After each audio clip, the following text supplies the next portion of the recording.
E aí, turma? Todos prontos para mais um vídeo? Hoje, módulo de filosofia, Aristóteles. Já vai deixando seu like, sua inscrição se você ainda não é inscrito. Compartilhe com o máximo de pessoas possíveis, principalmente aqueles em idade escolar, para justificar assim a importância desse canal e desse material para a plataforma do YouTube, tá? E começamos assim, turma, sobre Aristóteles, uma frase dele que diz o seguinte: nós somos o que repetidamente fazemos. Excelência, então, não é um ato, mas um hábito, tá? Ele nascido em 384 a.C. em Esparta, na Macedônia, Grécia, e sua importância está em ter definido os termos do debate filosófico para os 2 milênios que se seguiriam, tá? Ele faleceu em 322 a.C.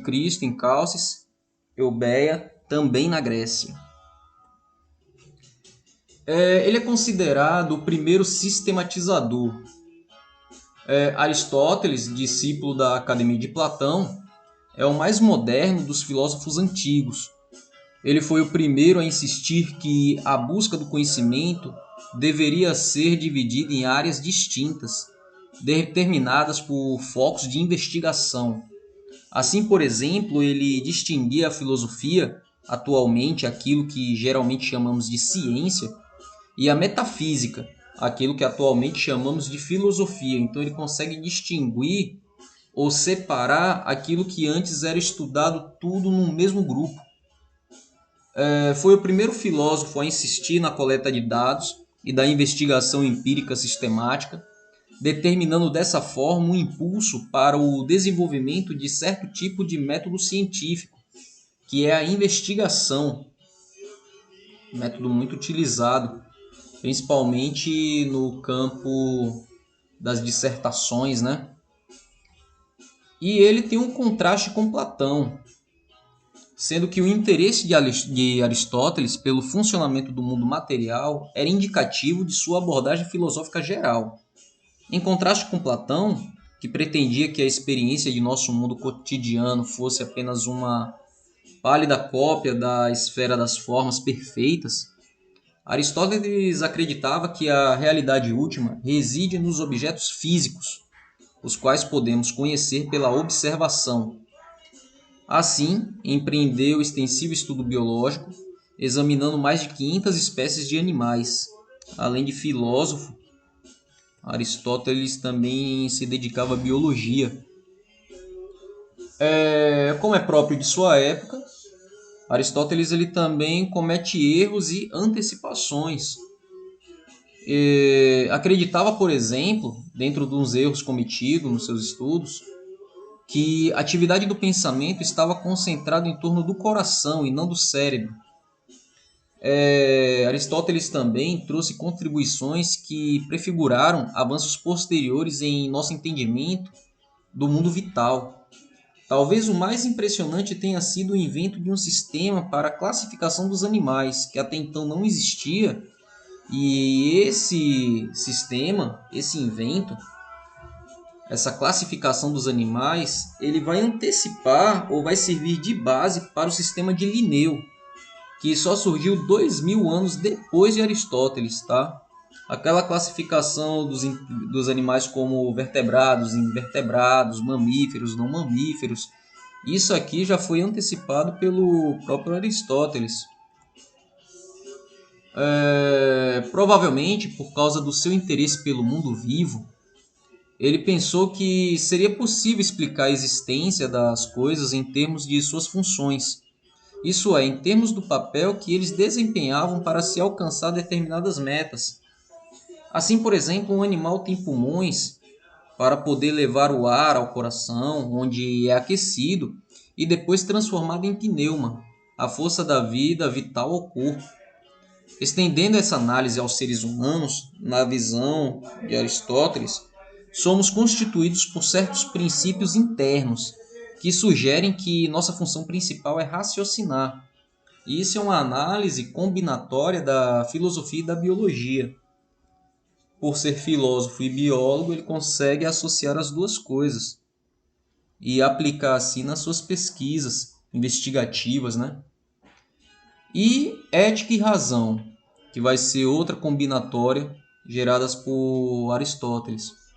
Essa ideia geral também está relacionada com o seu pensamento sobre a ética. Alguma coisa é virtuosa na medida em que preenche o seu potencial latente. Assim, os seres humanos conseguem excelência quando agem de acordo com os ditames da razão. Você vê que ele sempre está associando o seu estudo filosófico à biologia, e aqui no caso ele vai encaixar o ser humano na questão de ética seguida pela razão. Os seres humanos se comportam bem, se evitam tanto o excesso quanto a moderação inadequada em suas respostas às situações que enfrentam. Não existe fórmula para determinar exatamente quais ações são corretas em uma ocasião particular.